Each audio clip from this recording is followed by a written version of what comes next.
ExpoCulinaire. And of course, we have our education founding partners, ICCA Dubai, Emirates Academy of Hospitality Management, CIC in Sharjah. We also work with Dubai Tourism now as well, and without forgetting Richmond Master Baker.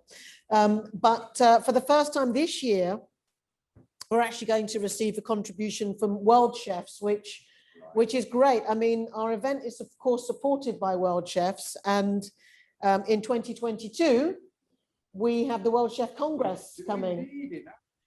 And I mean, that last happened thanks to COVID. Well, was in Malaysia. Yeah. It was programmed to go on in 2020 in St. Petersburg in Russia. But we all know what happened. And very much like us this week, they had to do a virtual event. Yeah. And we're hoping that Abu Dhabi is going to be, quite frankly, the first chance that the international chefs community will really be able to get together. Which is going to be amazing. It's going to be in the UAE. And similarly, part of the Congress and part of ExpoCulinaire will be education. So we'll certainly be encouraging the World Chef program in addition to the program given by the schools in the UAE. So it's a different type of experience, I think, the World Chef programs. And of course, their offices, they're based in Europe, aren't they? Based in Paris. Yep, yep. For each part of the world, we have a continental director, right? But the main office is based in Paris. Okay, so continental director. Joanne and I, yes, they're all ready to come, and should I put them into the room with you? With pleasure. If they're ready, let's bring in the World Chefs. So ta-da, and here is John Clancy. John, you can unmute your mic now, not a problem. And then John, welcome.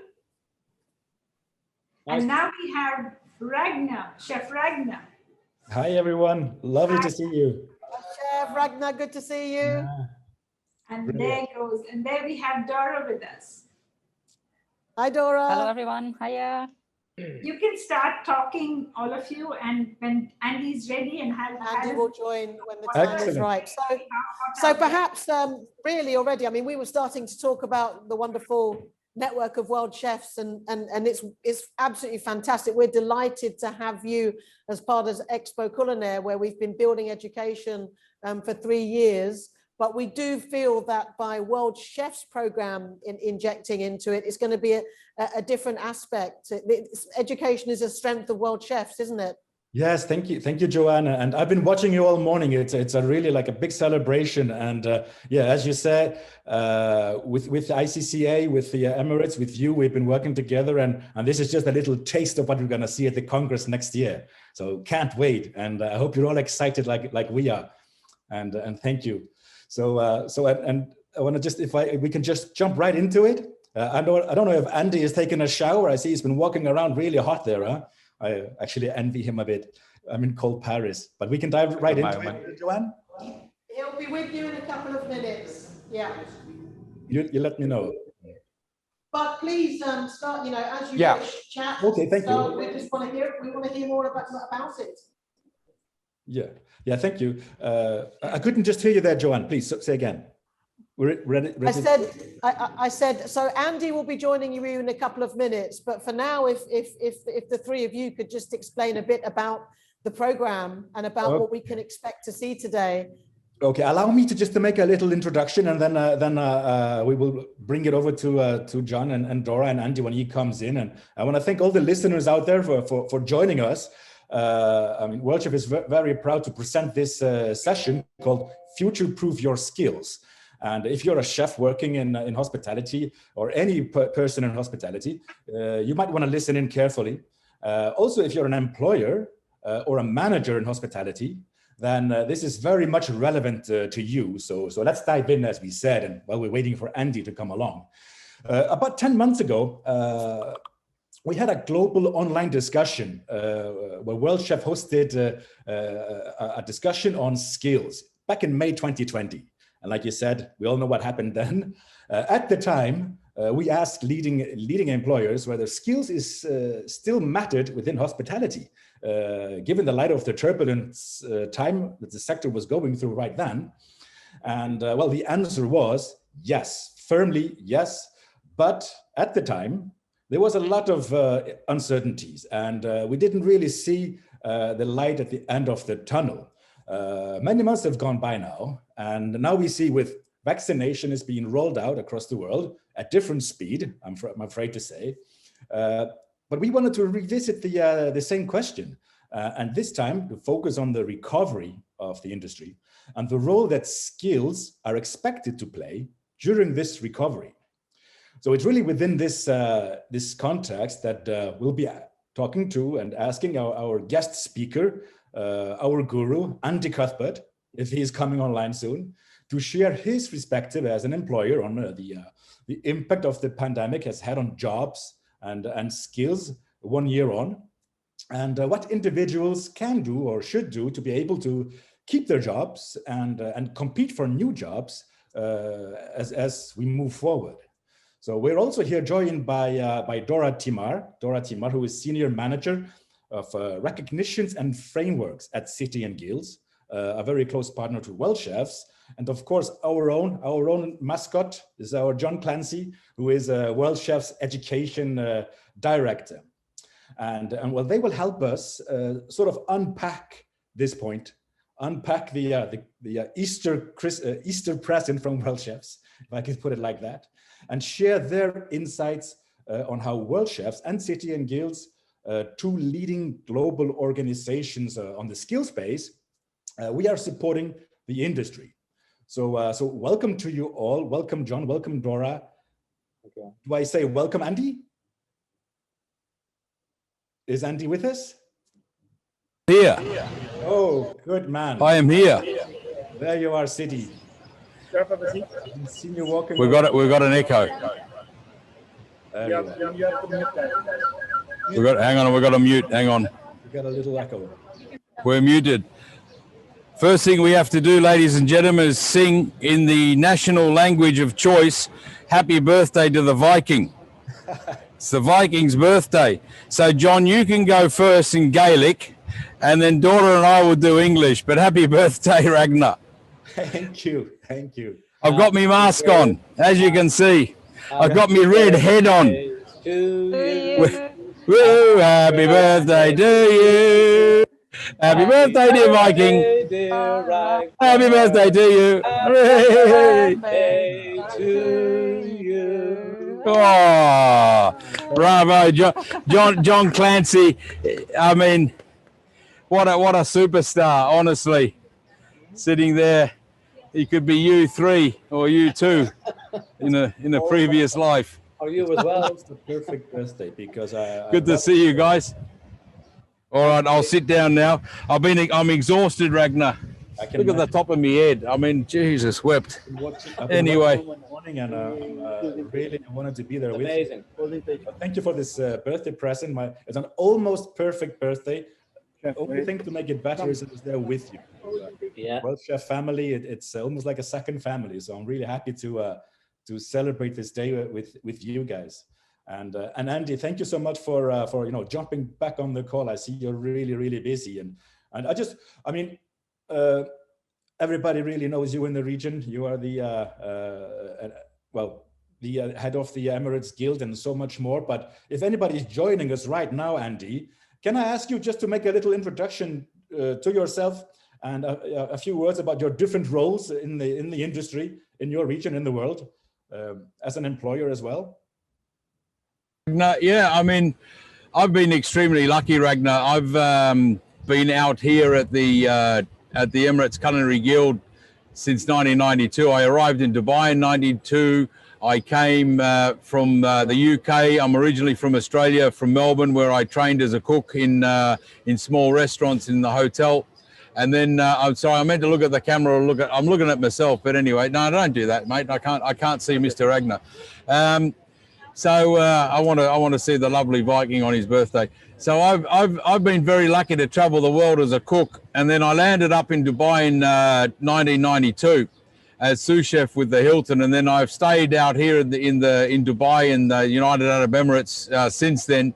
And after I arrived here, I sort of got involved with the Chefs Association at the Emirates Culinary Guild. I've been the chairman since 1996, the chairman of the guild, and then I was lucky enough to work with a team that put on the World Chefs Congress. So the World Association of Chefs Congress back in 2008 in Dubai sort of was the catalyst for me to get more involved in World Chefs as a global organization.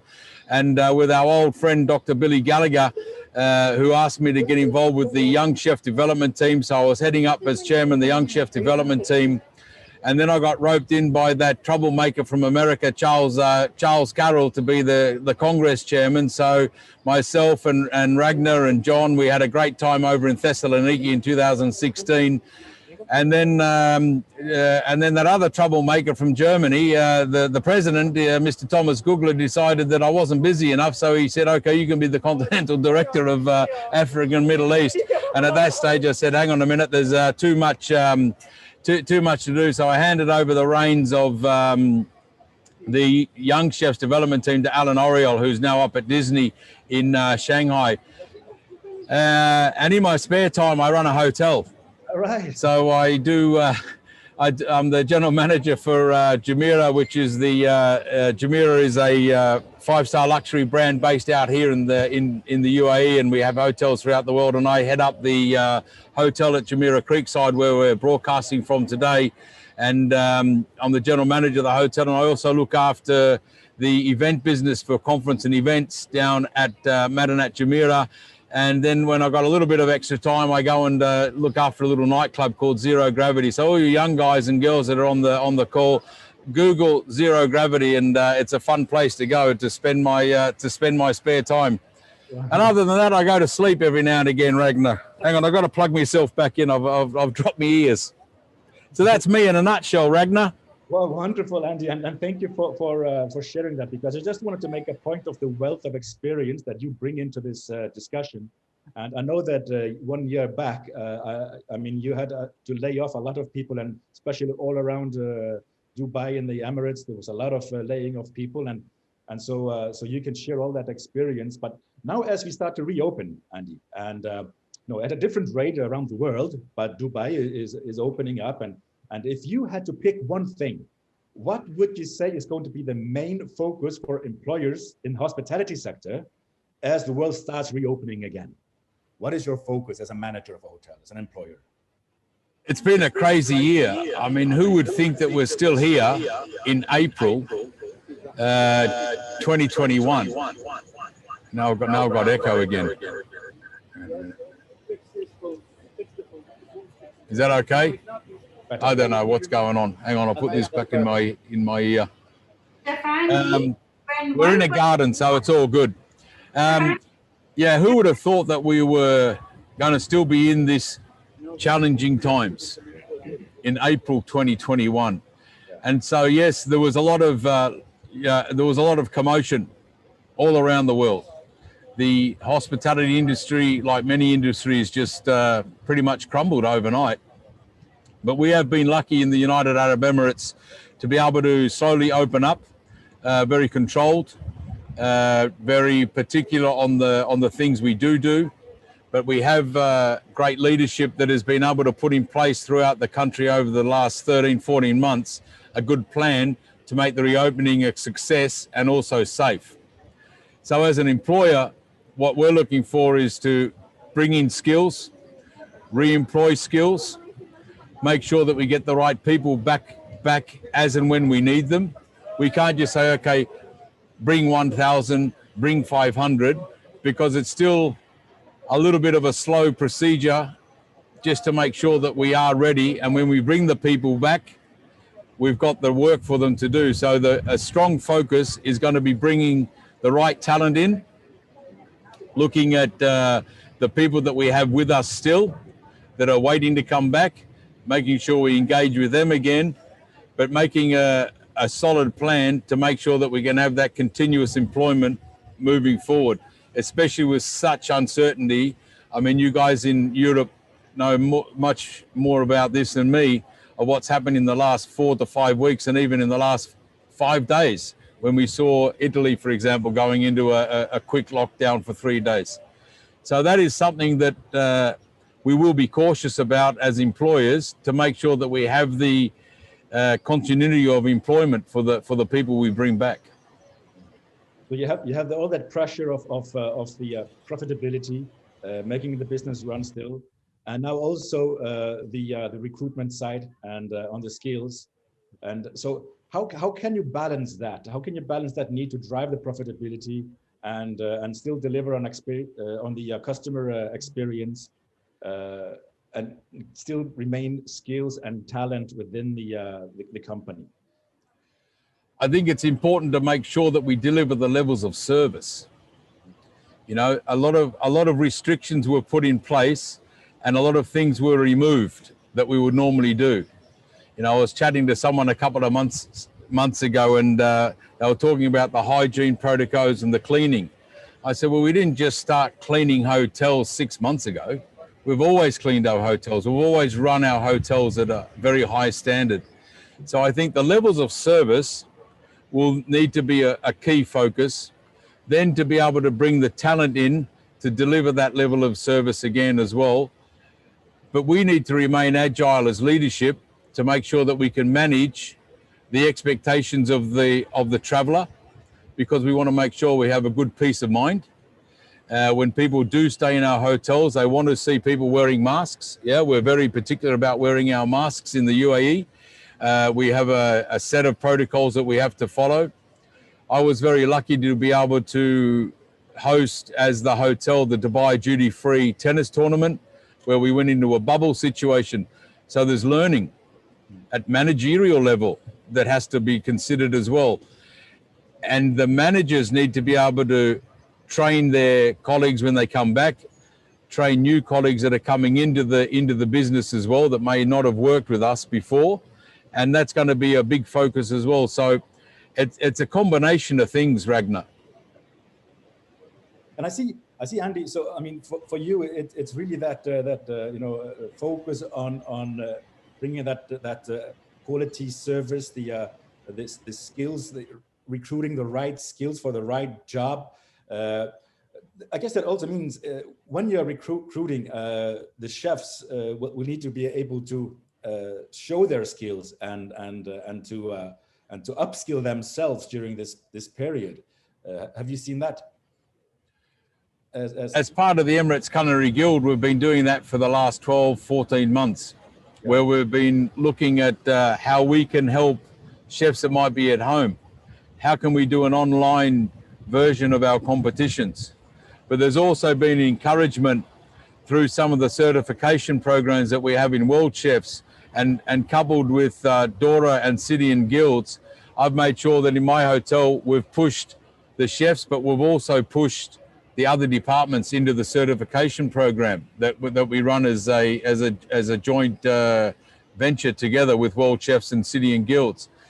The skill set for chefs is still going to be the same as before COVID. Before COVID, post-COVID, chefs are going to have to know how to cook. They're going to have to be able to adapt to a few new hygiene standards. You know, wearing masks and gloves, sanitizing continuously is already in place. But then how to adapt to a changing clientele to make sure that they're happy and they've got that peace of mind, that's something we're going to have to teach the chefs. So continuous skills training and looking at a strong skill base before we employ people is still going to be a big focus. And you raise a really important point there, and you mentioned the Global Hospitality Certification. If I can just turn my question to John for a minute here, is that something that you see, John, as a part of your work with Worldchefs? Are chefs looking to get their skills and experience recognized? Is that on the top of their mind? Absolutely. And, just picking up on a point that Andy made there, just in relation to COVID, one of the things we're seeing quite a lot now coming through in applications is where chefs are now undertaking, specific training in COVID and hygiene training programs, which as you say, that's another, it's a new development, and it's something now that I'm sure employers like Andy will be looking at, will be looking for chefs to have. But absolutely, we definitely have seen in the last year, who would have thought, I mean, honestly, who would have thought that this time, in March, whatever, last year, 2020, we were just all happily trundling along, and then all of a sudden the whole world gets hit with this virus. But I think with the use of technology, and also with our own webinars, I mean, the webinars that we've launched ourselves through Worldchefs have been absolutely amazing, and Dora will attest to this as well. Like, we've had huge reaction. And just to give an example, right, in this month alone, Worldchefs will have awarded 165 badges in 1 month alone. Now, okay, that's a combination of schools and individuals. In our system, we have 60 chefs, 60 executive chefs going through application on our Worldchefs Certification website. And I'm just talking about culinary. Dora can talk about hospitality. So yes, the answer to your question, Ragnar, is yes. And I think it's what chefs are doing. They're using their time. They're taking the advantage to do that. And another point that Andy made, which I think is very, very important, we're seeing, even in my former school where I used to work, we're now seeing where we developed programs where chefs can actually, part-time chefs are working in the industry that obviously are furloughed. So they're using their time. Chefs are not, I think by our nature, we have to be doing things. We can't be just sitting around, so why not use the time? Think about it. Every time, make an opportunity of a crisis, and use it to go back and educate yourself, certify yourself. That's the whole opportunity. That's what it's there for. Yeah, thank you, John. And so to you, Dora. I mean, you've been listening to Andy, and we are sort of focusing on a part of the world that is a nice how to say, a workshop for us. It's a nice sample of but taking that on a global perspective, Dora. You at the CTN Guilds, where everything is about setting standards and certifying skills. Do you see the same globally? We do, and then I think just for the viewers, and then just to explain or put CTN Guild into context, our bread and butter is around defining standards and certifying standards, and of course the work that we do with Worldchefs and through Worldchefs with Andy, Jumeriah, and many other employers is around helping individuals get a confirmation or a certification of the skills and the experience that they have. And it's interesting how before COVID-19 the focus has been around trying to raise awareness around career opportunities in hospitality. So many employers, including Andy and his peers, would have said, look, you need to tell people that there is a career within hospitality. It's not just about being a waiter or being a housekeeper. And at that time, it was a matter of trying to find enough people, because there was so much demand for hospitality workers that, we almost didn't have enough people. Now the world has changed for a short term, because the jobs, went dormant because the hospitality industry went into a near lockdown. But as the world is reopening, and Andy has already pointed out, employers will be looking to rehire. And what we are seeing, those who are looking at the future, they are thinking, if I want to keep my job or get a new job, I actually need to be able to show what I can do. And that's where the certification, and as John has mentioned, if they've got a bit more time, it's really an ideal time for them to say, how can I show what I can do, what I did during or before COVID-19, because I want to be at the forefront. I want to be at the top of the list that employers like Andy will be looking to see. I want you because you are a good talent. I think that's sorry, Ragnar. I think that's a great point, Dora. If you've been sitting on your hands versus doing a certification, doing something online to better yourself, and if you've been lucky enough to be furloughed, because that's a condition that only a few countries can support, not like what we have here. But I'd be looking at the guy that's actually been busy getting ready to come back stronger, and not just waiting for someone, oh, poor me. And I think that's important for the young people and the viewers who is watching, is what have you done with the 6 months, 10 months, 12 months that you've been at home? Have you caught up on Game of Thrones, or have you actually done something to better yourself? And that would be a trigger for me to say, hang on, let's have a look at this person again. And Andy, to that point, it's what we have also done for the short term, just to enable those who are not lucky enough even to be furloughed, is that there is a provision within the certification, the global certification, that if they lost their job because of COVID-19, there is a way in which they can still make an application, as long as they show that they have kept their skills up to date and they stayed in touch with the industry. So again, just to your point, Andy, I think we can't stress enough the importance of somebody being able to show independently where they are within the broader skills framework. So now we've sort of stressed the importance of upskilling and keeping yourself engaged. And I promised in the beginning for our audience that we will unpack some presents. Actually, no, Dora, what I'm saying is that if the people listening to us now, can they do concrete wise? How can global certification help those who are listening to us right now? So maybe, if you want to share that screen of yours and sort of get a better idea, what is global hospitality certification? There we go. Yeah, are you able to? I'm hoping that I'm sharing my screen, but I'm just double clicking. Yes, you can see. So just in a nutshell, it's really a framework that allows us to recognize skills and experience gained within the industry while somebody is working. So it's not a training program. It's not about having to get from A to B. This is looking at the entire industry. So what we can see on the screen are the key job roles within culinary, food and beverage, front of house, housekeeping, and where those job roles are, and what kind of skills individuals would need to display to be able to gain these digital badges. So the blue badges are the culinary ones, which of course is the focus of the conversation today. So it's starting from commis chef, chef de partie, sous chef, working their way up all the way to master chef, master pastry chef, including culinary educators. Then we've got the hospitality side, the grey and the golden badges.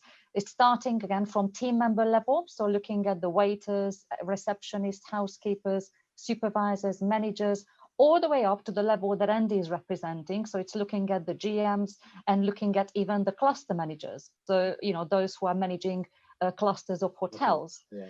And I think the key point were two things. One is that the framework is accessible to individuals. So I think we've got, I'll come on to in a moment, there is a link individuals can use. It's very easy. It's worldchefs.org/global certification, where they can have a look at what sits behind the badges and they can make an application once they have confirmed and they have identified that they are working at the right level.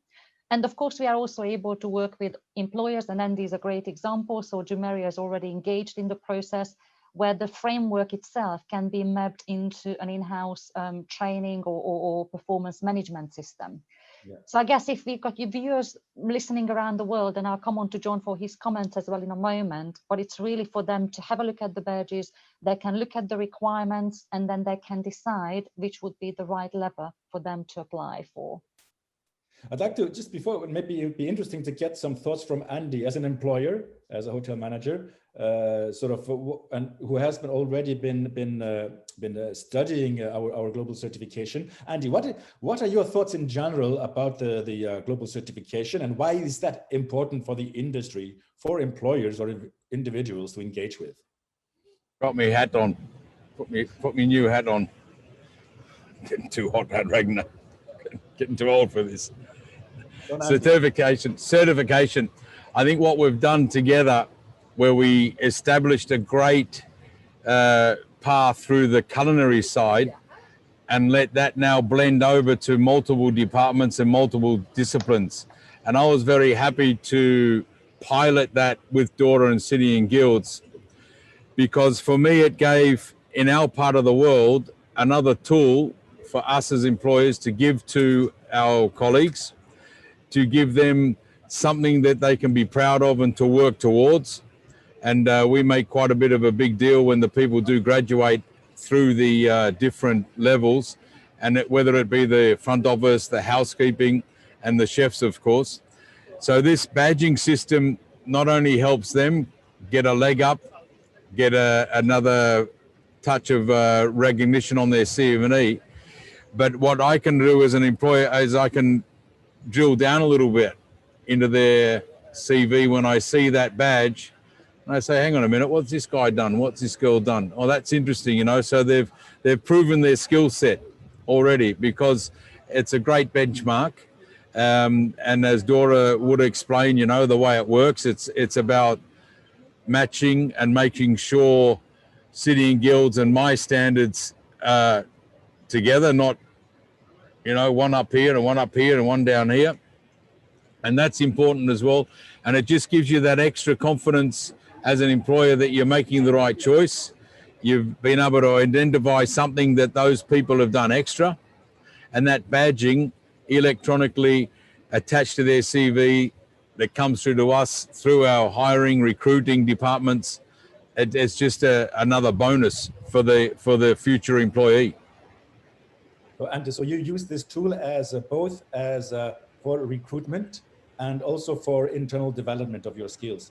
So maybe John, so tell us, like, let's discuss how global certification can also help and encourage and facilitate career progression of chefs.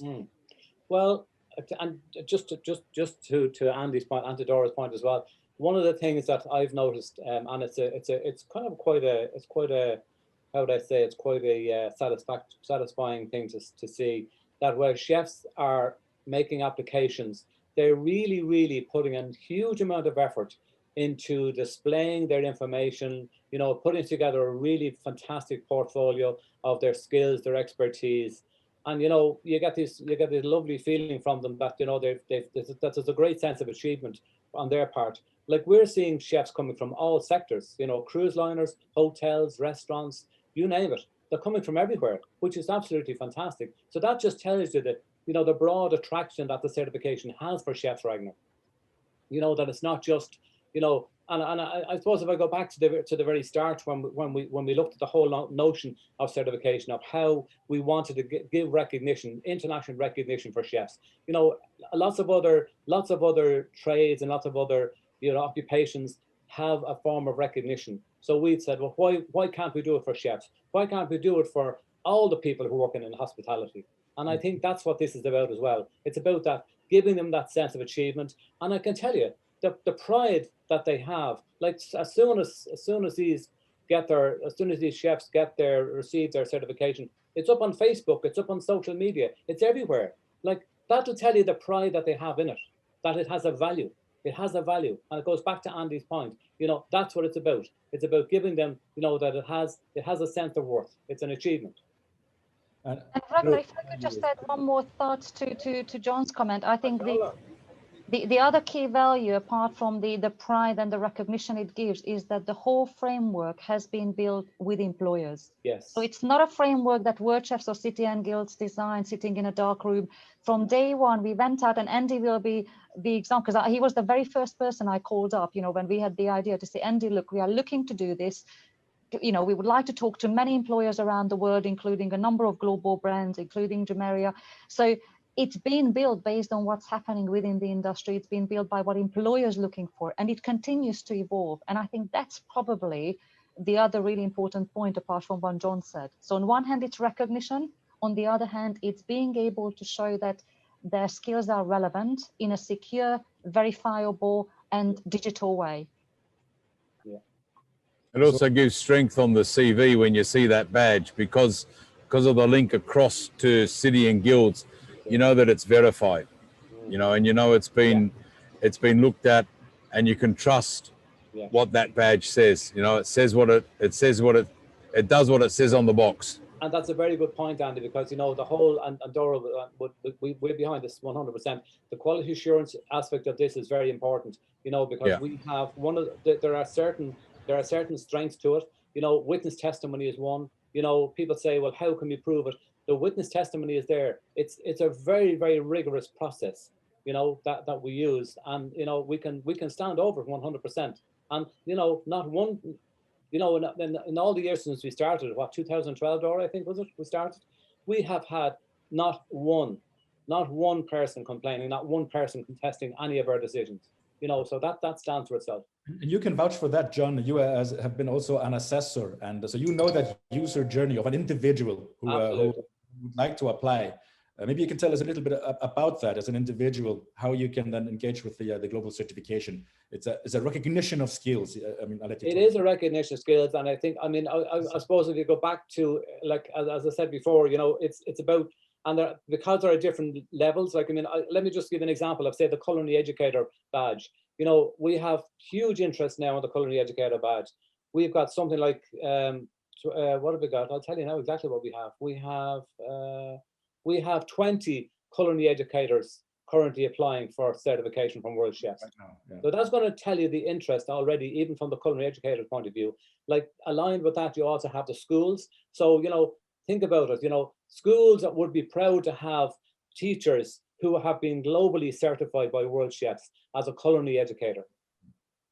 And so people come online and they will then apply. So what they do, is, I beg your pardon. So what they do is they come online, and the most important thing is that when they come to the website first, they look at the level that they want to apply for. There is a handbook. It's very important that they read that handbook, because we put a lot of detail into the handbook. We also have a very, very extensive FAQ system there as well, which answers all questions. So Dora, if you wanted to just open up the any of them, say culinary educator. John, I'm just, as you are talking, I'm just showing literally, you know, we can look at, Yeah. I mean, I just clicked on the executive chef. Perfect, absolutely. So there's perfect. So you click on them, if we look at more information. So what you have here is, this is the handbook here. So the handbook is broken into different sections. It's in 3 colors.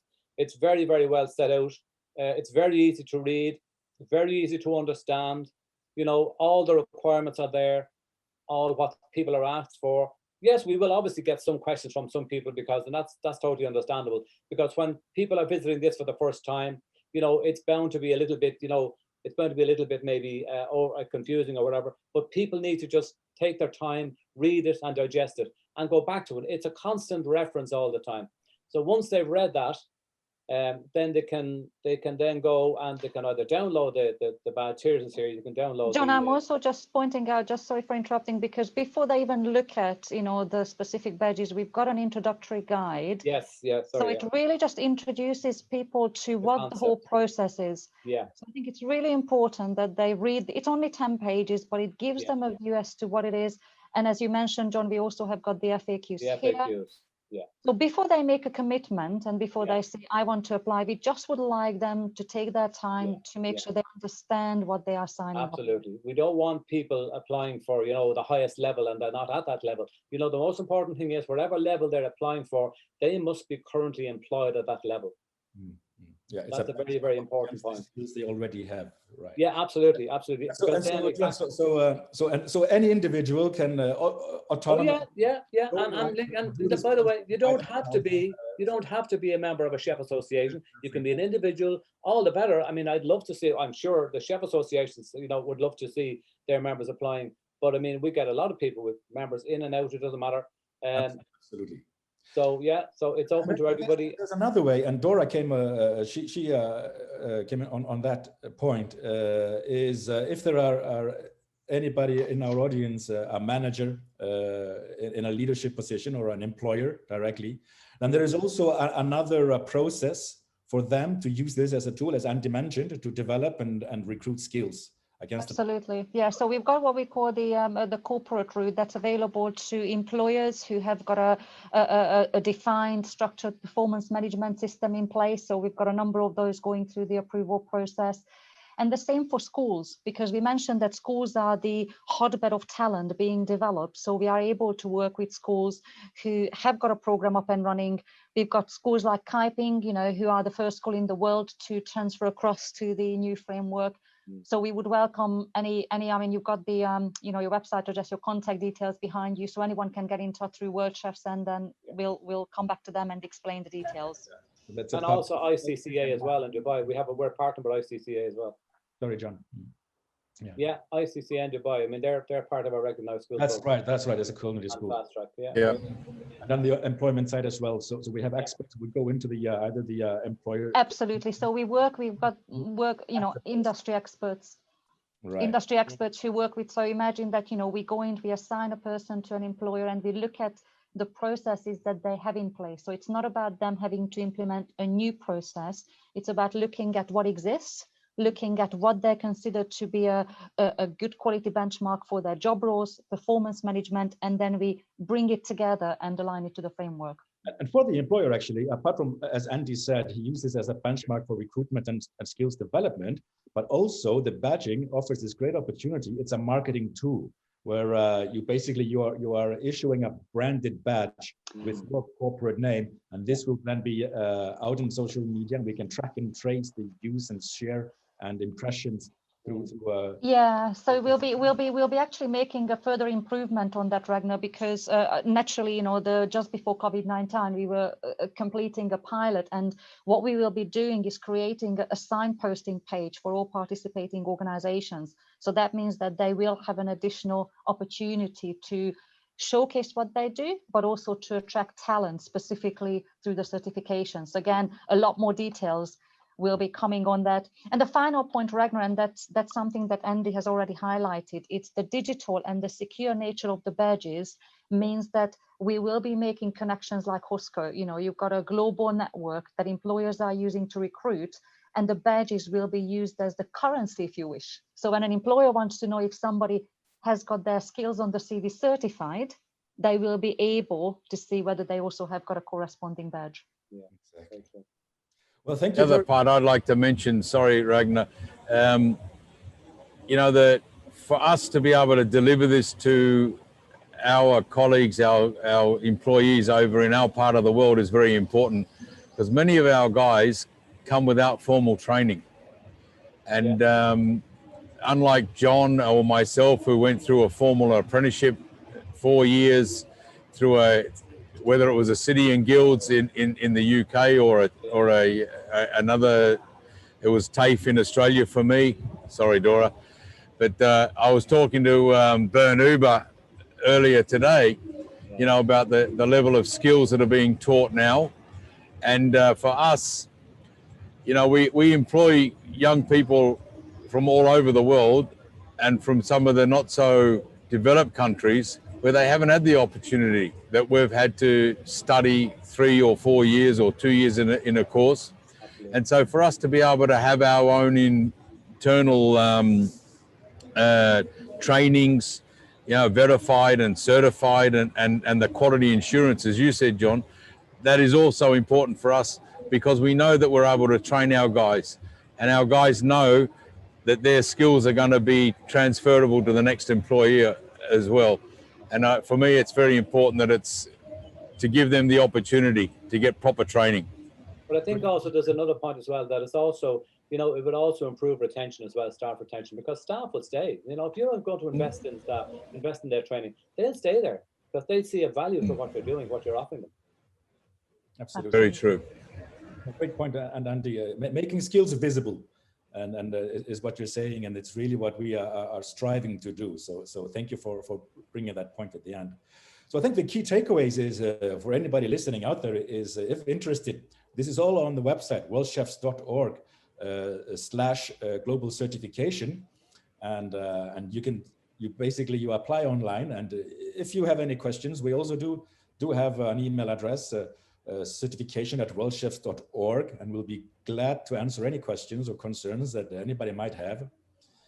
And I think with that, we're looking forward to welcome your application and see you and Worldchefs events around the globe in the future. And just before that, just Ragnar, if I might, just people can, chefs can actually go and visit. They can view our past webinars on our website, and we also have another webinar coming up later this month. It's for certified pastry chefs, so people can sign into that.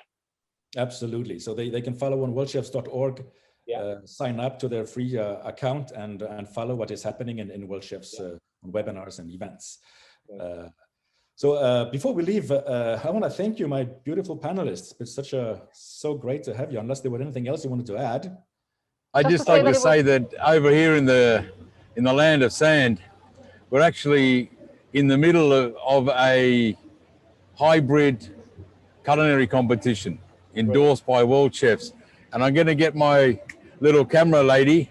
She's going to spin the camera around, and you'll see that set up in the gardens, we have 6 live kitchens. We have about 100 chefs. There you go. Fantastic. They've been cooking since 6:30 in the morning. We've got our judges from all over the world. We have Alan Hosted, the Continental director from Europe Central.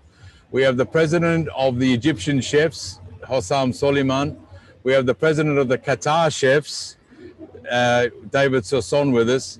And this celebration is hopefully the first competition in our region that then gets us back on track, because we've been away from live competitions for over 12, 14 months. There's been a few happening around the world. I know Alan Oriel and the Chinese chefs have been doing things, but I hope that to see this and to show this to our audience, it really does give hope that we're coming to the end of the tunnel.